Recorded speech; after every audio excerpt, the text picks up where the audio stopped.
So, well... Will you please do the honor?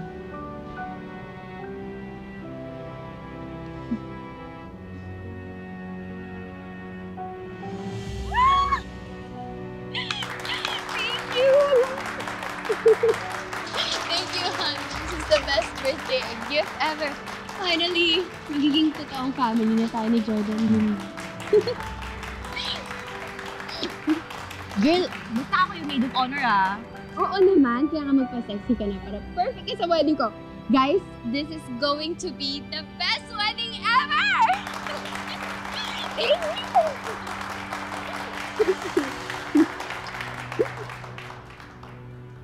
Okay ka lang po ba? Yes, anak. I'm good. I'm good. We can go if you want. Estelle. Ano po, Mami, naiwanan lang akong regalo namin para kay Baby Junior sa kotse. Kunin ko lang po. Tapos, pag nabigay na natin, pwede tayong magpaalam na po. Sige. Sige, excuse lang, Ma. I'll be back, anak. Bakit? What's wrong? Do you want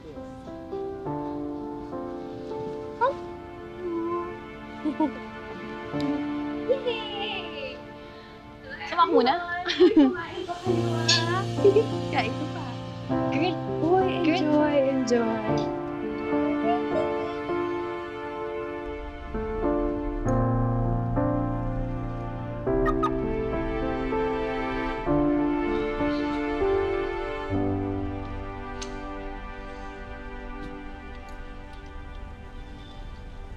Christy, Oh, Jordan, anong ginagawa mo dito? Dapat kasama mo yung fiancé mo sa loob. I'm sure maraming gustong mag-congratulate sa'yo.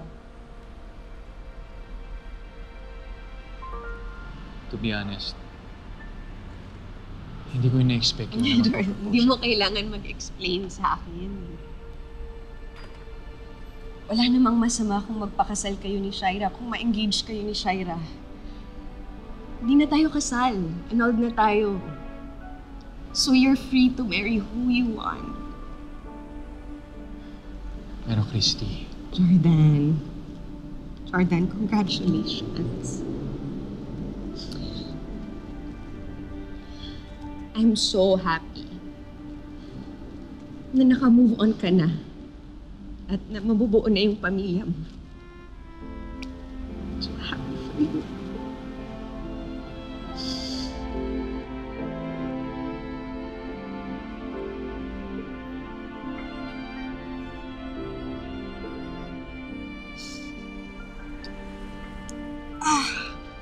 Pasensya ka na. Hindi kami magtatagal ni Tori kasi may pasok pa siya bukas eh. Sinadya lang talaga namin na maihatid to para kay Junior. So, iwan ko na to sa loob. Tapos mauna na rin kami. Congrats, Jordan.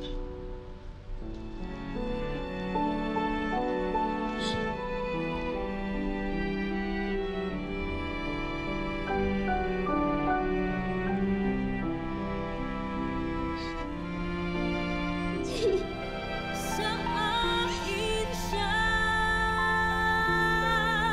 o sa akin siya,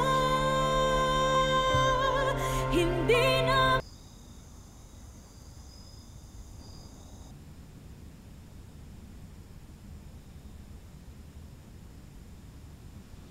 Alam mo, hindi ko akalain na ganito pa rin yung mararamdaman ko. Halos 1 taon na pong nakalipas mula nang naghiwalay kami ni Jordan. Akala ko kasi mahahanda ko yung sarili ko pag dumating yung araw na to eh.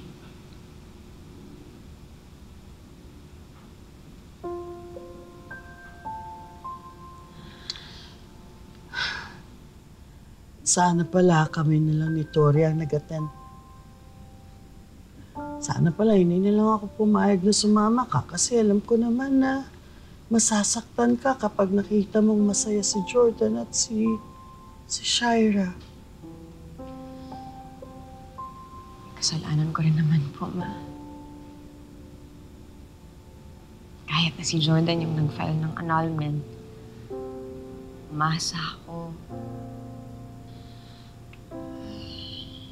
Tigas talaga ng ulo ko. May kung nakinig lang ako sa inyo sa paulit-ulit ninyong pagsabi sa akin na mag-move on na lang.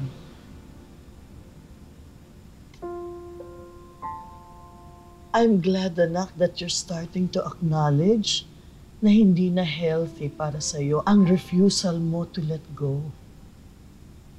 You don't have to suffer. I mean, pwede ka naman maging masaya kung gugustuhin mo. Hindi ko po kakayanin yata eh. Parang wala naman pong makakapalit kay Jordan. Come on, Christy. Don't say that. Kasi may isang taong handang magmahal sa'yo. Kung bubuksan mo lang ulit ang puso mo. Okay nung pa. Celebrate natin yung engagement yun ni Shai.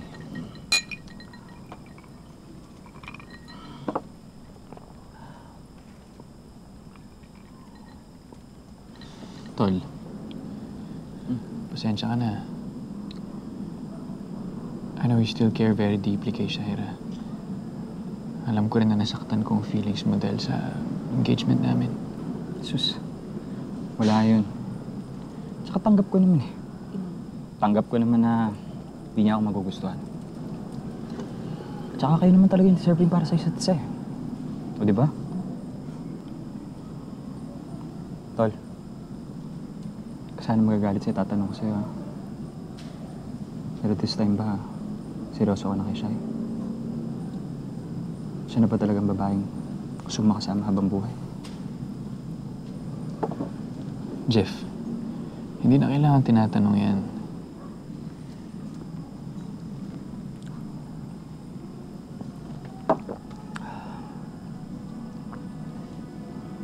Didiretsuhin na kita.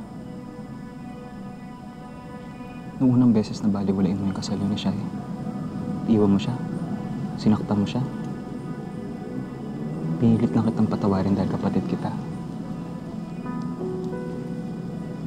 Pero gawin mo ulit yun sa kanya.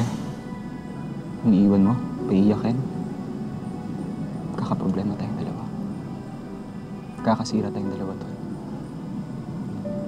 Kaya gusto ko sana siguraduhin sa'yo na seryoso ka sa kanya. Yung hindi mo siya iiwan, hindi mo siya sasaktan at hindi mo siya paiiyakin.